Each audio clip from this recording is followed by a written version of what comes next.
Thank you for tuning into the Short Stacks. I'm Lisa Quintero, Young Adult Librarian. And I'm Nick Barron, patron and sometimes volunteer. This is the show where we talk to you about what we've been reading, listening to, or watching. But first, library news. So we have quite a few events coming up this month. It's hard to believe that it's May already.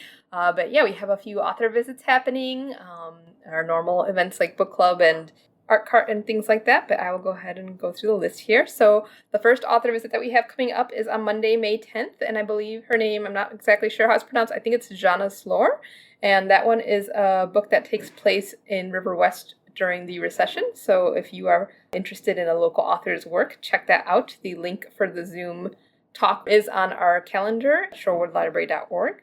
Then on the 11th, we have Family Fun Night to-go kits, and we'll also have Rhyme Time Tuesday that morning with Miss Heidi. And then we'll be wrapping up the Shorewood Architecture Reflects Village History series that evening. And if you're interested in that, that's a program that you have to register for via the calendar. On the 12th, we'll be having Art Cart to Go. And then the following week, on the 17th, we have an author visit with Nick Hayes. He wrote a book called Frank Lloyd Wright's Forgotten House, How an Omission Transformed the Architect's Legacy. And he will be having a conversation with Catherine Bolt, who is the educational outreach docent at Taliesin, which is one of Frank Lloyd Wright's buildings that's here in Wisconsin. I believe he lived there for several years. Register for that one for the Zoom link via our calendar as well, and that's co-sponsored with Boswell Book Company. And then, let's see, on the 19th, we have Art Cart to Go, as always. And then on the 20th, we have Storytime Online that morning. And then we have the AM Book Club at 11 a.m. with Haley. The book this time is The Dearly Beloved by Kara Wall. And it looks like it is a historical book taking place in 1950 to 1970. And it is a story of friendship. And then finally, on the 21st, we have The Adult Take and Make, which I don't think has been determined yet. I think it's still being planned out. So not exactly sure what Angie has planned for us, but looking forward to seeing it. They've been very popular, and I know can't keep them on the shelves, So they go out and they go like within a day or two. So very good. Yeah, so other than that, we've added some more chairs to the library. We've opened our study rooms up again, though we're only allowing one person per study room at this time in order to maintain social distancing. And our computers have gone up to a 2-hour limit again. So, like I said last time, things are slowly going back to how they were before. And, we hope to keep making strides as numbers of COVID in the area go down. All right, let's move on to From the Stacks. So yeah, what did you read this time, Nick? We both read graphic novels for this episode, and I will let Nick tell us a little bit about what he read. Yeah, so I was going through the graphic novel stack, as one does, and I was looking for cyberpunk-y type stuff. And just to clarify, you were looking through the graphic novel stack at the library? At the Shorewood Library. And you were looking through the adult stack, the young adult stack. Which stacks were you looking through? The adult stack. Okay. Yes, so I was going through the adult stack, and I was looking for cyberpunk-y type stuff, and I almost pulled Ghost in the Shell off the shelf, even though I've seen the movie, I've never read the manga, and so I was looking at that, but it seemed too thick for what I was looking for at the time. But I pulled two things off the shelf. I pulled an Altered Carbon graphic novel off the shelf that I am yet to read, but I pulled Motor Crush.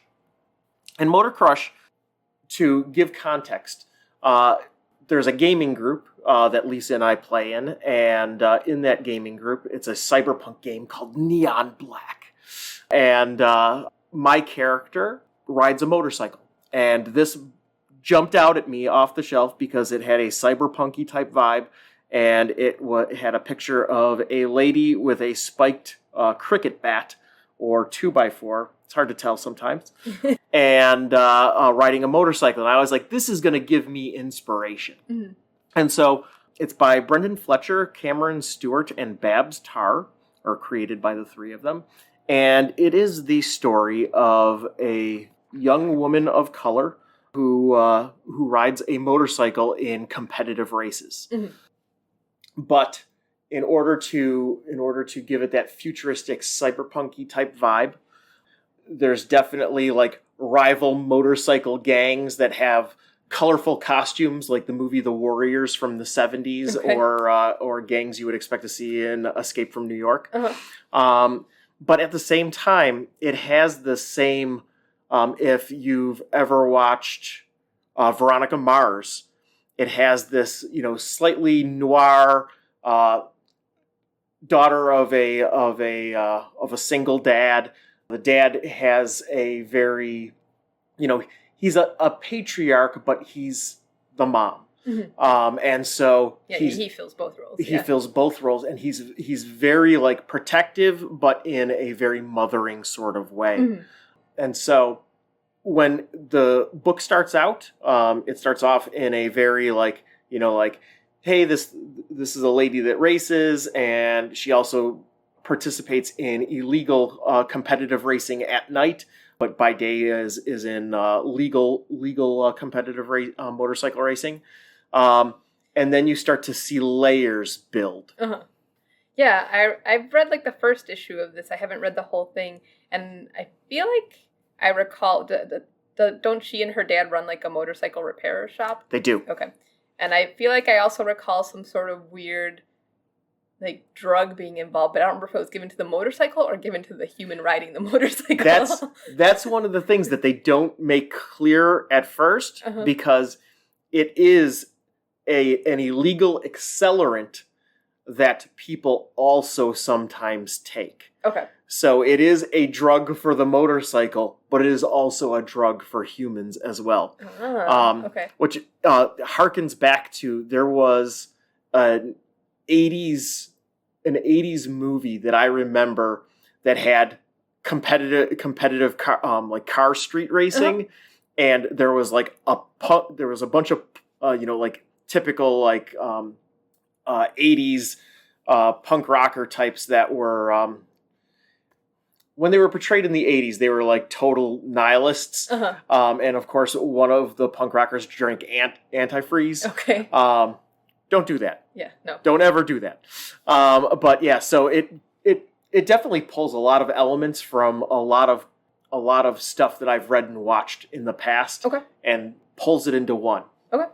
But yeah, and it as the story evolves, it turns out that the main character is a queer person of color. Okay. And yeah, it gets very like the layers start to of the illegal activity and the involvement with gangs combined with her mysterious past, because you end up finding out that she is adopted, and you don't know, like the dad refuses to tell the story. Spoilers, Nick.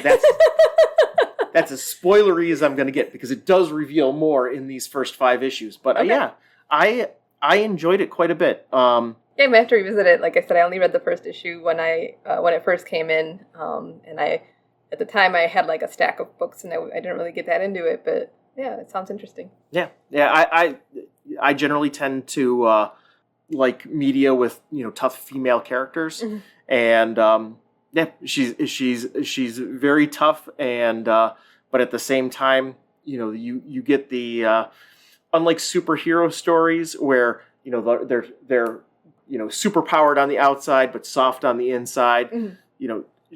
She is not super powered. It's a comic about a person who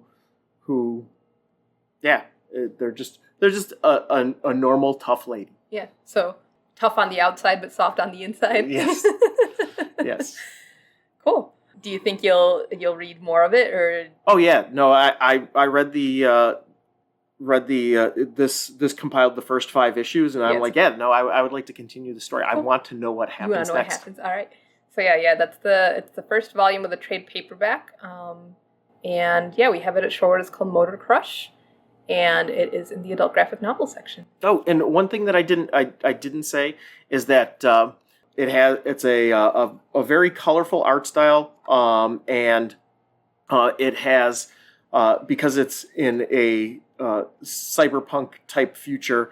There are on every page there are things where there is a drone. There is a drone that is provided by the professional racing organization WGP, that follows the main character around. And oh, yeah, I think I remember that, like, kind of like reality TV, like, it just kind of tracks all their moves. And yeah, and that's where their income comes from. So she has to live stream at least a certain portion of the day, and it they portray it as being this miserable, draining experience. But the neat thing about it is at the top of each page, it'll say WGPN on course, info pop. And then it'll, give a bunch of stats regarding, what you're seeing or what's going on, or bits of information. Kind of like the old VH1 behind the music when you would get like random little bubbles on the Yes. screen where it would tell you like, so-and-so, recorded this in this year, and this was a #1 hit. Yep, exactly that sort of thing. Like A-frame cycle bar, 8 Larry, so it gives an address, and then happy hour special. Touch here for coupon. Gotcha. Yeah, so it's got that. Yeah, that futuristic, technology is permeating our lives even more so than it is today. Exactly. Interesting. Yeah, cool. I enjoyed it. Tell me about what you read. So I also read a graphic novel that is also found in the adult collection at the Sherwood Library. And it is called Bix by Scott Chantler. It is the autobiography of Bix Beiderbecke, who was a jazz musician in the 1920s. And I was curious about Bix because I went to a school in the Quad Cities, which is 4 cities on the Iowa-Illinois border. Rock Island and Moline on the Illinois side, and Davenport and Bettendorf on the Iowa side. And so I went to school there for 4 years for undergrad, and then I lived there for a couple years afterwards. And I had quite a few friends in college who were really into track. And every year there was this huge race called the Bix. And eventually, I learned that it was named after this jazz musician, and I was like, that's weird. And then, there was this whole festival around this person, and I had no idea who this person was. And, over time, I learned that Bix Beiderbecke was a jazz musician from Davenport, Iowa, but I still didn't know a lot about him. And so when this came out last year, I ordered it, and I was excited to read it because I've always been curious about him. He is a musician who is credited for being influential in the formation of jazz. He apparently was somebody who, from a very young age, when he was about 6 or 7, could just hear a tune and automatically play it on the piano.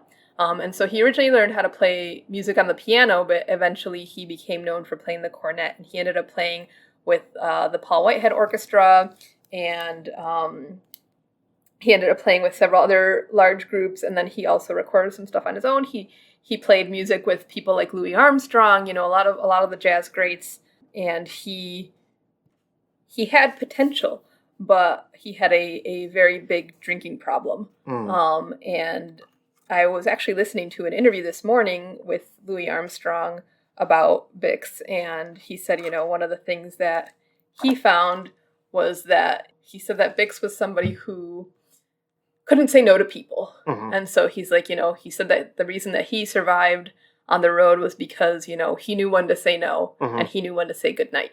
And he said that Bix did not know when to say no, and he did not know when to say goodnight.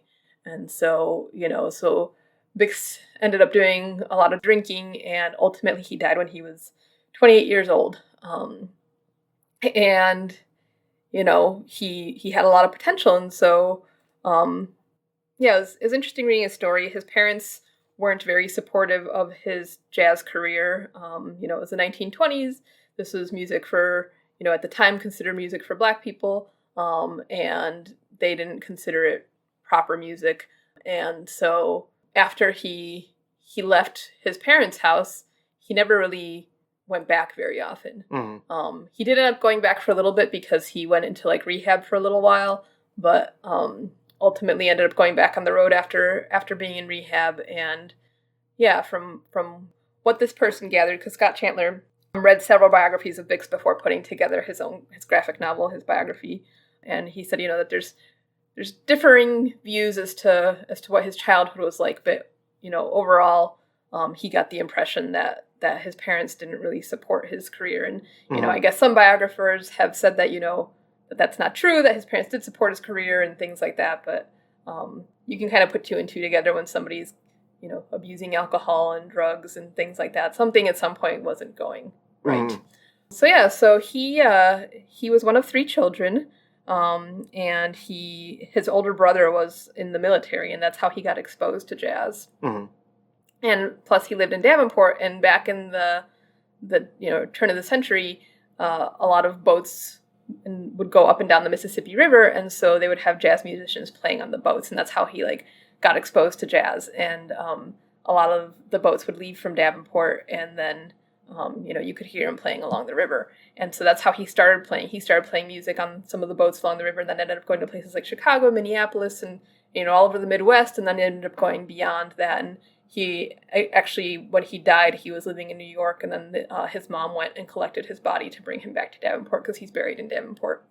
But yeah, the graphic novel is beautiful. It is because it's the story of a musician. The author tried to make the images kind of follow a rhythm, and because it's about a jazz musician, there are sections where the images are kind of in a straight horizontal line, and then there's sections where they kind of bounce all over the page.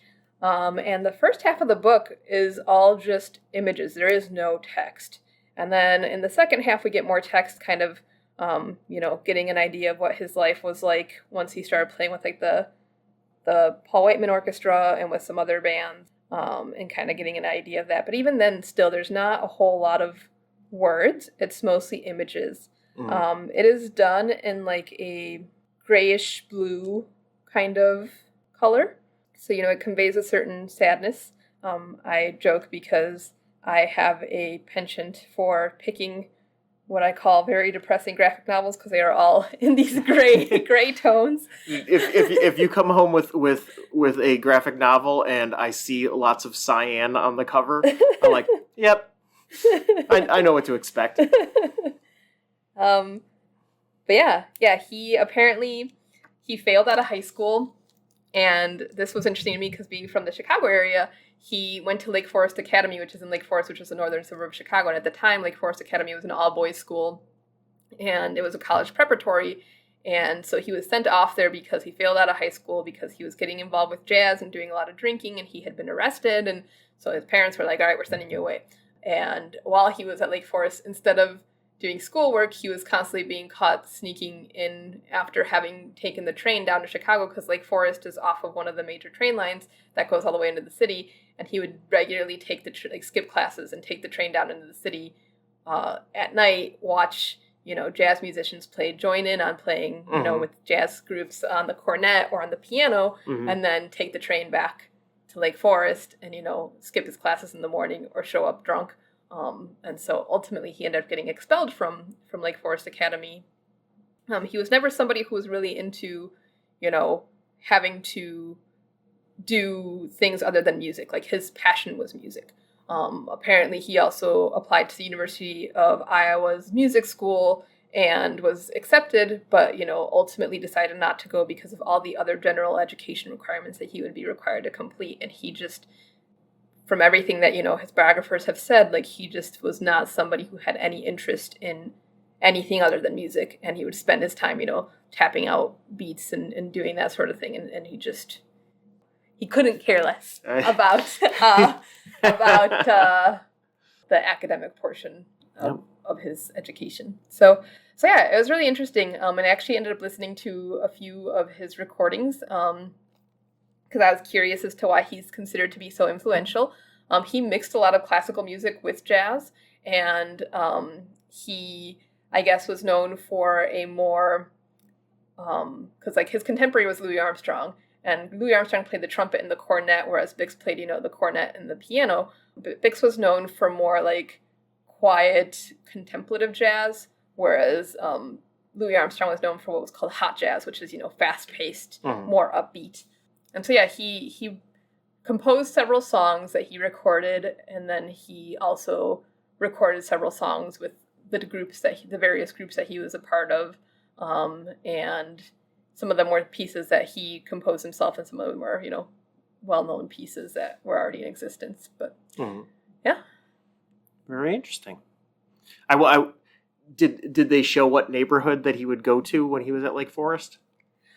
They showed pictures, but it's hard to tell. You can see the bottoms of the L tracks and things like that. Okay. But and they show the names of businesses, but I doubt that some of these businesses are still there, I was just curious if it's Chicago, like Milwaukee, has a neighborhood called Brownsville, and that was a hotbed of music and culture for the Black community in Chicago. So I was just curious if that's where he played. Yeah. But yeah. Some of the famous songs that he composed in a Mist, which was performed by Bing Crosby as the singer. He also composed the Davenport Blues and quite a few others, but those were some of the. I don't remember if I was saying Paul Whitehead or Paul Whiteman. It's Paul Whiteman. It's interesting too because some of the images kind of show what his life was like as a musician, because it's a lot of times you see him playing with the band, but sometimes he's not showing up to play with the band because he's passed out drunk at home. And apparently his parents' house is still in existence, the house where he grew up in Davenport, Iowa, and people can go and visit it. I believe it's put on the National Historic Register out there, and I'll have to check it out next time I'm out in the Quad Cities. But yeah, when he died, he was living in an apartment in New York City, and he would play music in his apartment at all hours to both the delight and also the great annoyance of his neighbors. His landlord said that he came knocking on his door one night and said that there were two people under his bed with knives that were trying to kill him, and his landlord went into the apartment and there was nobody there. And according to this and other biographers, Bix then collapsed in the landlord's arms and died. The landlord went to get a doctor, but by the time they came back, he was gone. And they believe he died from brain swelling and a variety of other health issues that he had due to his alcoholism. Yeah. It looks like a very interesting book. The art style is nice, and I'd commented when you were flipping through it about all of the white space, and then you explained to me how there was a rhythm to where the images were placed, and I thought that was kind of a neat concept. Yeah, like the happier times, you see the images kind of bouncing all over the page, and then some of the sadder times, you see the images kind of dropping down the page like a ladder going down, and then some of the regular times you see everything's just in a straight horizontal line. Yep. And I saw that there were some pages where the images get very sparse. Yeah, and then in some of the pages, you see like where he's playing music, you'll see a variety of images all over the page. Kind of chaotic because jazz can be chaotic. So it tells his biography while also being a work of art in and of itself. Yes. I would recommend it. Even though it is sad, it is not as sad as some of the other gray graphic novels that I have brought home. And I feel like the grayish, the cyan color makes sense here. One, because it's sad, but also because it's a historical thing. So you could have a lot of color for some of these things, but if a lot of the images are of him playing clubs at night, are of him outside of clubs at night, are of him sitting by the river watching the boats, and most of it is stuff that is occurring at night. So like that makes sense that there would be kind of a little bit of a more shadowy and darker look to it. I'm going to go on a slight tangent because I was just talking about this with some gaming friends on Twitter. Okay. And with role-playing games, the art in the 70s and 80s is very different than the art today. Mm-hmm. And somebody had said, I don't know what it is, but there's something that I love about the art in the 70s and 80s, but I can't put my finger on it. And I have thought a lot about this, and for me, it's because the art in that era, because they didn't have access to color, it was too expensive. Yeah. It's not that they didn't have access. They had access to color. It wasn't the Dark Ages. Yes, no, but color was expensive, and so the interior art was always black and white, and it was a lot of art commissioned from artists that were up and coming, and so it's very gritty and kind of rough around the edges, and so there is this combination of it being very, hard contrast, black and white, and being very gritty. And now all the art is full of color. And also in that era, people weren't drawn as these massive heroes vanquishing their enemies. Instead, it was very, it came from pulp and noir. And so it had this very kind of like, I don't want to say sleazy, but just like everybody was grimier type tone to the heroes. And so it's amazing, just like with watching a movie in black and white, you put a scene from the past, like when we started Lovecraft Country just recently. Mm-hmm. They started that first episode in black and white, and it immediately takes you back in time. Mm-hmm. And there's something about the art in the early D&D books that when you see art like that today, it just evokes a certain level of mystery and pulpiness that current art does not. Mm-hmm. And so my tangent is that art very much can set tone and feel to anything that you do with it. And so that cyan, it automatically sets the tone of what this graphic novel is going to be like. Yep. And like I said, for some reason I keep picking these and then I'm like, oh great, I brought home another depressing one. But so far they've all been good books. I just need to pick some more stuff with color. Yes. And a little quick side note. Which Motor Crush has a lot of color in it. Yeah, Motor Crush does have a lot of color. But I was just going to joke. I'm pretty sure that the version of Pierre Doesn't Care, which we've talked about in the children's book episode, which is not actually the title, I don't think, but you know what I'm talking about. I believe that is a cyan cover, except for like a little splash of yellow. Yep, because that was a book that was like, I think that art was Maurice Sendak, and that was like 70s. So yep. Again, the color was expensive. So. But my point being is that it had that cyan, and Pierre, he didn't care, and then he got eaten by the lion. Yes. It all comes together. Yes, it does all come together. All right. Well, thank you for listening. If you have any questions or comments for our hosts, you can email us at shortstacks@gmail.com.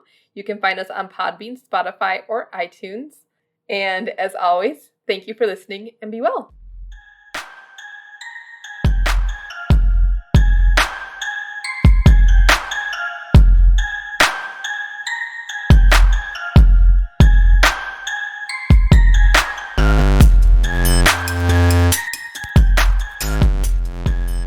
The Shoreward Stacks is produced by Lisa Quintero and Nick Barron for the Shoreward Public Library. Music for the show is by Kevin MacLeod and can be found at incompetech.com. The song is called Ice Flow.